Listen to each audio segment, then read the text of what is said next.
My girlfriend texted, I told my parents you're a doctor. Don't correct them at Thanksgiving. I'm a paramedic. At dinner, her mom asked about my practice. I smiled and said, I work on an ambulance, saving lives before they reach doctors. Her father shook my hand and said, That's even more heroic. Her face when her lie backfired. I, 31 male, am a paramedic. Full-time, 911 system, 24-hour shifts. I've been doing this for 8 years. Started as an EMT at 22, got my paramedic certification at 24, and I've been running calls ever since. Cardiac arrests, car wrecks, overdoses, pediatric emergencies, the whole spectrum of the worst days of people's lives. I make $62,000 a year base, plus overtime, which puts me around $71,000 in a good year. Not rich, not struggling. Solidly middle class for a guy with no college degree. I love my job. I need that to be clear because it's the foundation of everything that happened. I love the work.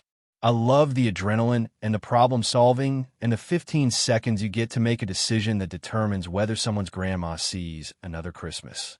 I love my crew. I love the dark humor that keeps us functional. I love showing up to the worst moment of someone's life and being the thing that makes it marginally less terrible. What I don't love is people's reaction when I tell them what I do. It always goes one of two ways. Either they get this wide-eyed, almost reverent look and say, wow, I could never do that, which is nice but exhausting. Or they get this slight pause, this micro-expression of recalibration, like they're adjusting their expectations downward. Like I just told them, I'm the assistant manager at a vape shop. You can literally watch people revise their mental model of you in real time. My girlfriend was the second type. We'd been together about 10 months. She works in pharmaceutical sales, decent company, good territory, pulls in about $95,000 with commission. She drives a leased Audi. She wears designer stuff. Not flashy designer, but the kind where if you know, you know. She comes from a family where appearances matter. Her dad is a retired hospital administrator. Her mom was a nurse practitioner who stopped working 10 years ago. Her older sister married a cardiologist. Her younger brother is in law school. The family vibe is credentials matter. Title matters. What you do matters less than what you can put on a business card. My girlfriend liked me. I know she did. She liked my humor, my confidence, the fact that I'm calm in chaos and don't stress about stupid stuff. She liked my arms. I'll be honest, 24-hour shifts and hauling people on stretchers will give you forearms. She liked the stories. First responder stories are great at dinner parties. People lean in. It's currency. But she didn't like telling people I was a paramedic. I noticed it about 4 months in. We'd be at a restaurant with her friends, and someone would ask what I do. Before I could answer, she'd jump in. He's in emergency medicine. Not wrong, technically, but deliberately vague. Designed to let people assume something fancier. One time, at a work event of hers, a colleague asked me directly, So you're in emergency medicine? Are you an ER doc?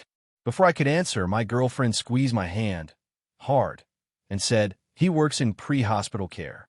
The colleague nodded like that clarified anything and moved on. In the car afterward, I said, You can just tell people I'm a paramedic.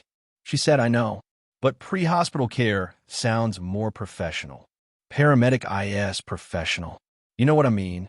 I didn't know what she meant, and I let it go, because I'm not someone who fights over labels. My patients don't care about my title when I'm the one keeping them alive in the back of a truck doing 90. I figure she'd grow out of it. She didn't grow out of it. About 3 weeks before Thanksgiving, she told me her parents had invited us for the holiday. Big family dinner. Her sister and the cardiologist would be there.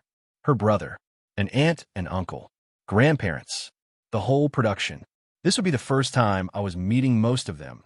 I'd only met her parents briefly once at a restaurant, and the conversation had stayed surface level. I was nervous, but up for it. Meeting the family is a big step. I wanted to make a good impression. Then, 2 days before Thanksgiving, I got a text from her while I was on shift. I was in the ambulance bay restocking cabinets. My phone buzzed. Hey, so quick thing. I told my parents you're a doctor. Emergency medicine doctor. Don't correct them at Thanksgiving, okay? It's just easier and they'll be more comfortable. Love you. Smiling face with hearts. I read it twice. Set the phone down. Restocked 3 more cabinets. Pick the phone back up. You told your parents I'm a doctor. Emergency medicine doctor. Which is basically what you do anyway. It is fundamentally not what I do. Doctors go to medical school for 8 years. I went to paramedic school for 14 months. Nobody's going to quiz you. Just don't correct them and it'll be fine. You want me to lie to your family. It's not lying. It's just not correcting an assumption. An assumption you created. Can you please not make this a thing? My sister's husband is a cardiologist. My brother's going to be a lawyer. I just want my parents to feel good about us. They should feel good about us because we're good together, not because of a fake credential. You're being difficult. I didn't respond. I had a call come in. Chest pain, 68-year-old male. I intubated him in his living room while his wife watched. He coded in the truck. I got him back. We delivered him to the ER with a pulse. That's what I do. And someone thought it needed a better title. I didn't bring it up again before Thanksgiving. She took my silence as compliance. That was her first mistake. Her parents' house was nice. Suburban, well-kept, the kind of place that has a dining room that only gets used 4 times a year. Her mom had the whole setup, cloth napkins, good china, a centerpiece that probably came from Pottery Barn. Turkey was beautiful. I brought 2 bottles of wine, a red and a white, both decent, $30 range. I know how to show up. Introductions went fine. Handshakes. Her dad was firm grip, look you in the eye, seemed like a solid guy. Her mom was warm, but evaluating. Her sister was polite. The cardiologist brother-in-law was nice enough, a little stiff, but you don't become a cardiologist by being the life of the party. Her brother was quiet, probably stressed about finals. We sat down. Turkey got carved. Sides got passed. Small talk flowed. Then about 20 minutes into dinner, her mom turned to me and said it. So, tell us about your practice. Are you a hospital or private? The table was half listening. My girlfriend, sitting next to me, went rigid. I could feel her. Energy shift, that specific tension of someone bracing for impact. I had a choice.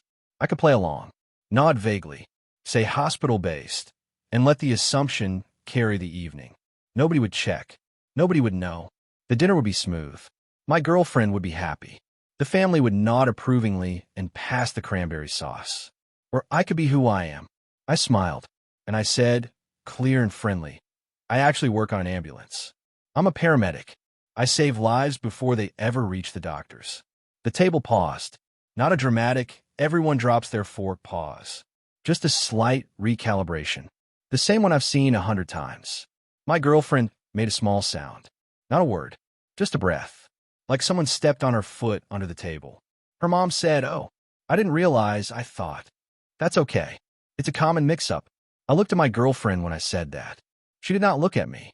Her dad set his fork down. He leaned forward slightly. Paramedic. 24-hour shifts. Yes, sir. 2 days on, 4 days off. 911 system. What kind of calls do you run? And here's where things shifted in a direction nobody, least of all my girlfriend, expected. I told him. Not war stories, not bragging, just honest answers to honest questions. Cardiac arrests. Trauma. Pediatric emergencies.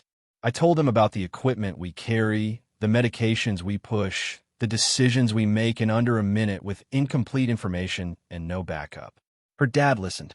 I mean listened. Elbows on the table, food forgotten. He asked follow-up questions, good ones, smart ones. The kind of questions a retired hospital administrator would ask because he actually understood the system. Then he said something that landed like a brick. I ran a hospital for 22 years. You know who I respected most in the entire chain of care? The paramedics. Because they do what the ER docs do, but in the back of a moving vehicle with no imaging, no lab, and no one to consult. And they make 60 grand a year. He stood up at the Thanksgiving table mid-meal, reached across and shook my hand. That's even more heroic than what she told us, he said. He didn't say more heroic than a doctor. He said more heroic than what she told us. He knew. He'd clocked the lie, and he was publicly correcting the record while shaking my hand. My girlfriend's face went through every stage of grief simultaneously.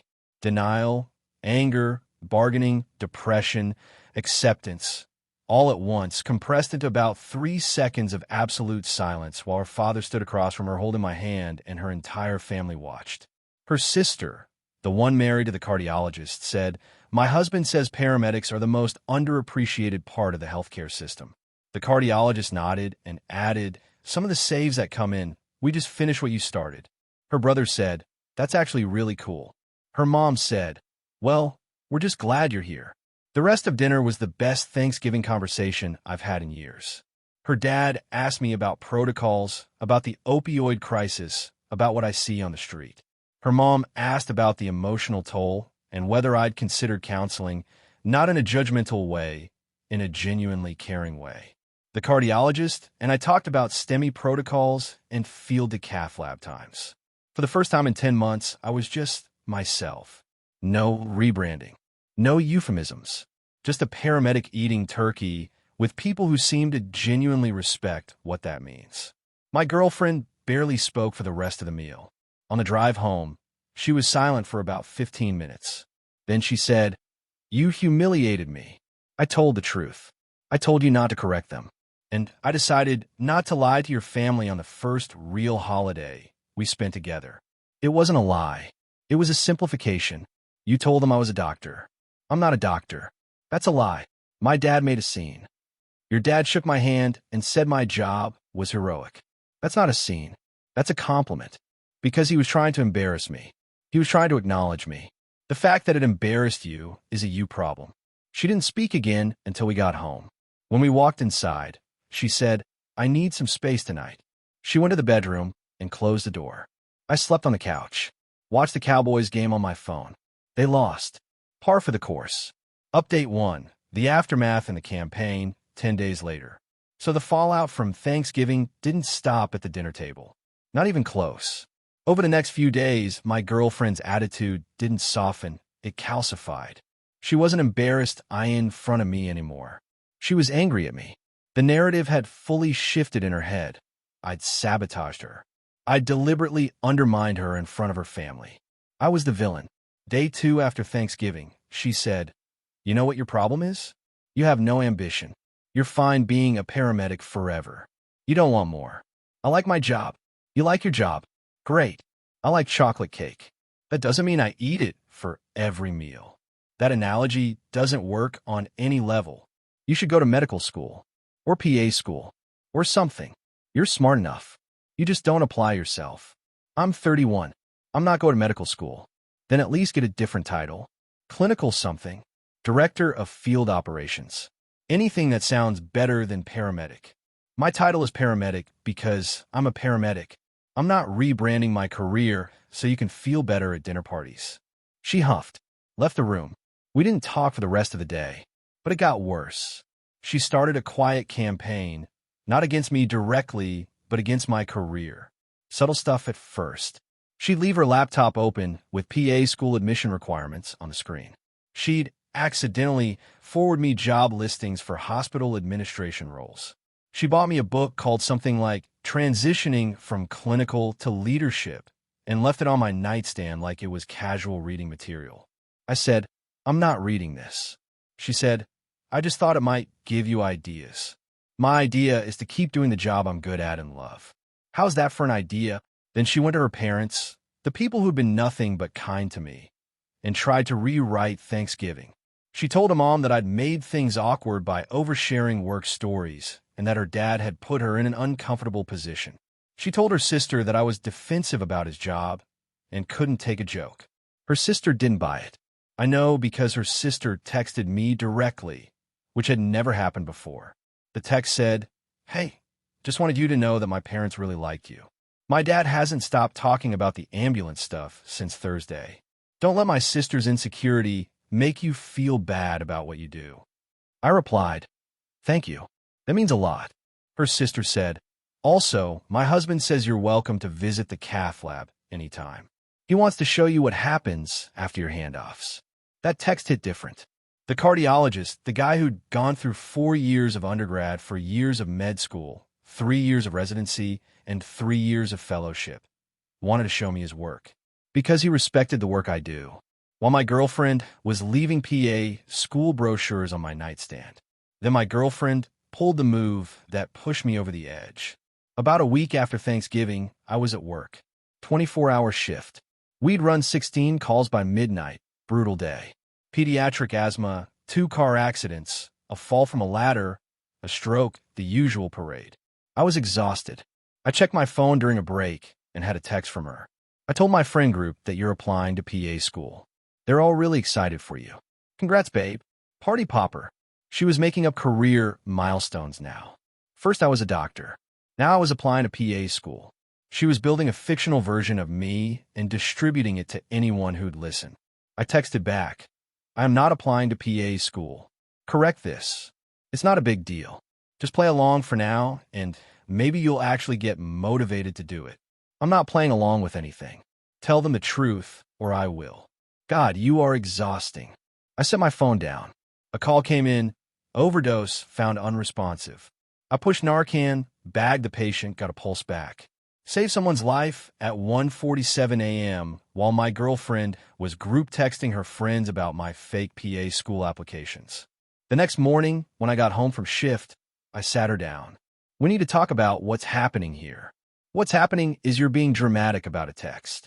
What's happening is you've lied about my career to your parents. You've lied about my career to your friends, and you're actively trying to pressure me into changing my job because you're ashamed of what I do. I'm not ashamed. I just think you could do better. Better than saving lives. Better financially. Better title-wise. Better in the ways that matter. The ways that matter to you. To anyone. Do you think I want to tell people in my company events that my boyfriend drives an ambulance? I don't drive the ambulance. I'm in the back, keeping people alive. And yeah, I do think you should be able to say that without cringing. Well, I can't. Okay, I can't. My sister married a cardiologist. My brother's going to be a lawyer. And I'm dating a guy who makes $62,000 and comes home smelling like antiseptic. There it was. The real thing. Not about ambition. Not about potential. About status. About the family scoreboard. About what she could claim at the next holiday dinner. I stood up. I think we should break up. Update 2. The breakup and her father's call, 2 weeks later. She didn't take it well. You're breaking up with me over a text? I'm breaking up with you because you're fundamentally ashamed of who I am, and you've been lying about me to everyone you know. I have not been lying.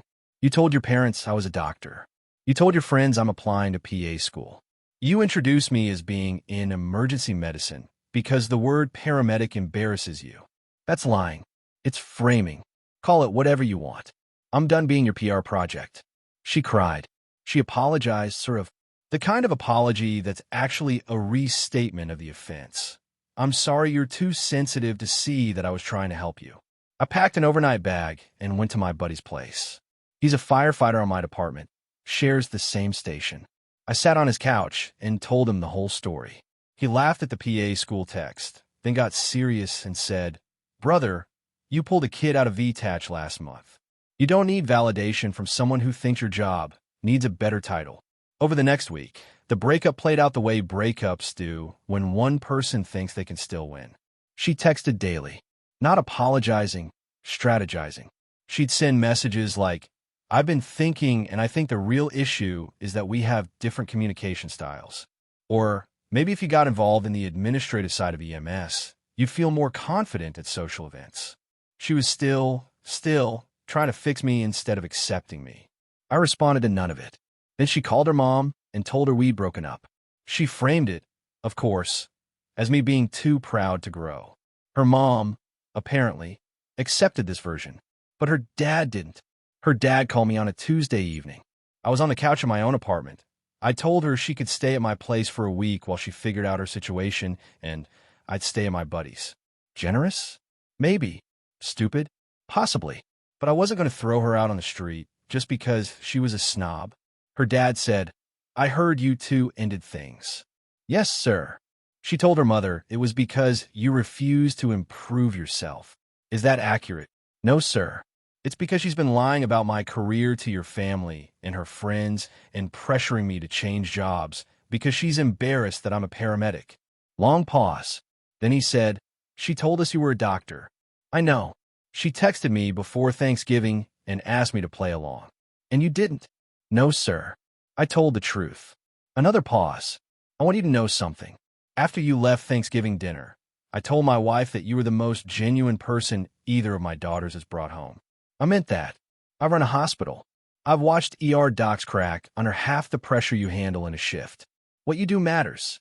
Thank you, sir. That means more than you know. I'm going to talk to my daughter. Not because I think it'll change anything. She's stubborn in the wrong ways. But because she needs to hear from someone in this family that what she did was wrong. I appreciate that. But it won't change my decision. I'm not asking you to change it. I'm telling you it was the right one. That phone call meant more to me than the 10 months I'd spent with his daughter. My girlfriend, ex-girlfriend, moved out of my apartment by the end of the week. She took her stuff, left the key on the counter, also left a note that said, "I hope you find someone who doesn't want better for you." I read that note and thought, she still doesn't get it. She thinks wanting me to be different is the same as wanting better for me. It's not. It never was. She tried one last thing before she fully exited my life. She told a mutual friend, a woman we both knew from a group of couples that used to do dinner together, that I'd blindsided her with the breakup and that she suspected there was someone else. The classic redirect. Can't admit the real reason, so invent a juicier one. The mutual friend called me. She's saying you cheated. I didn't cheat. I broke up with her because she lied about my job to her family and spent months trying to pressure me into a different career. That's specific. Because it's true, the mutual friend went back to my ex with my version. I don't know what happened in that conversation, but the cheating rumor died within 48 hours. I think the truth was embarrassing enough that even my ex preferred silence over having to defend. I told everyone he was a doctor. Update 3, where it's settled for weeks later. Final update. Gonna keep this clean. The breakup is done. No more texts. No more mutual friend intermediaries. She unfollowed me on everything. I didn't unfollow her. I just muted. Petty? Maybe. But there's something about not giving someone the satisfaction of seeing you cut the cord. Her family, interestingly, didn't fully side with her. Her sister sent me one final text about 2 weeks after the breakup. My parents are really upset with her. Not with you. My dad literally brought you up at dinner last week as the paramedic who had more integrity than most administrators I've worked with. She left the table. That made me feel something I didn't expect. Sadness. Not for the relationship, for her. Because she had a family that would have accepted me. Her dad respected me. Her sister liked me. The cardiologist treated me as an equal. She had every ingredient for a good situation, and she sabotaged it because Paramedic didn't look right on the family scorecard. Her dad texted me once more about a week after his daughter moved out. Short message. If you ever need a reference for anything, professional, personal, you call me. You're a good man. I saved that text. It's still on my phone. The financial fallout was minimal, which is the one upside of a 10-month relationship where you kept finances separate. She'd been paying me $600 per month for her share of utilities and groceries while she lived at my place. She was current. Never missed a payment, credit where it's due. When she moved out, we settled up clean. No debts. No shared assets. No drama on the money front. The apartment felt empty for about a week. Not because I missed her specifically, just because 14 months of cohabitation, 10 at her old place, 4 at mine, leaves a sensory residue. Her shampoo smell lingered in the bathroom. I found a hair tie behind the couch cushion. There was a container of that fancy Greek yogurt she liked in the fridge. I ate the yogurt. Throughout the hair tie, the shampoo smell faded on its own. I went back to work. That's what I always do. Work is the constant. Work doesn't care about your relationship status or your feelings or whether someone respects your title. Work just needs you to show up, make good decisions under pressure, and bring people back alive. My first shift after the breakup, I ran a call for a 19-year-old who'd wrapped his car around a utility pole. Entrapped. Significant bleeding. Fire had to cut the door off. I crawled into the wreckage, started in 4, managed his airway, and kept him talking for 22 minutes while they cut him out. He was scared. He kept saying, "Am I going to die?" I kept saying, "Not tonight, man. Not on my shift." He lived. I saw the follow-up report, discharged from the trauma center 11 days later. Walking, talking, alive. That's what a paramedic does. Not a doctor, not a PA, not a director of field operations or whatever rebranded nonsense my ex wanted on a business card. A paramedic, 62,000 a year in a uniform that smells like antiseptic, and I wouldn't trade it for anything. My crew, 3 other medics and 6 EMTs that I work with in rotation, knew something was off after the breakup. They didn't pry. First responders don't pry. They just adjust. My partner on the truck brought me a coffee one morning without being asked. The station captain scheduled me for a training day instead of the street when he noticed I was dragging. My buddy, the firefighter I'd stayed with, just kept showing up a chute pool in my garage on off days. Nobody asked me to talk about it. They just made sure I knew they were there. That was my family, the one my ex couldn't see the value in. I'm not dating, not because I'm damaged or jaded, because I'm recalibrating what I'm willing to accept. The next person who sits across from me at a dinner table and gets asked what I do, I need that person to say he's a paramedic with the same energy they'd say he's a surgeon, not because the jobs are equivalent in training or pay, but because the person saying it sees me clearly and isn't interested in editing the picture. I ran into her dad at a hardware store about a week ago. Total coincidence. He was buying mulch. I was buying electrical tape and zip ties for the station. We talked for about 10 minutes. He asked about work. I told him about a cardiac arrest saved from the week before. He listened the same way he'd listened at Thanksgiving, fully, with real interest. When we parted, he shook my hand again. Same grip, same eye contact.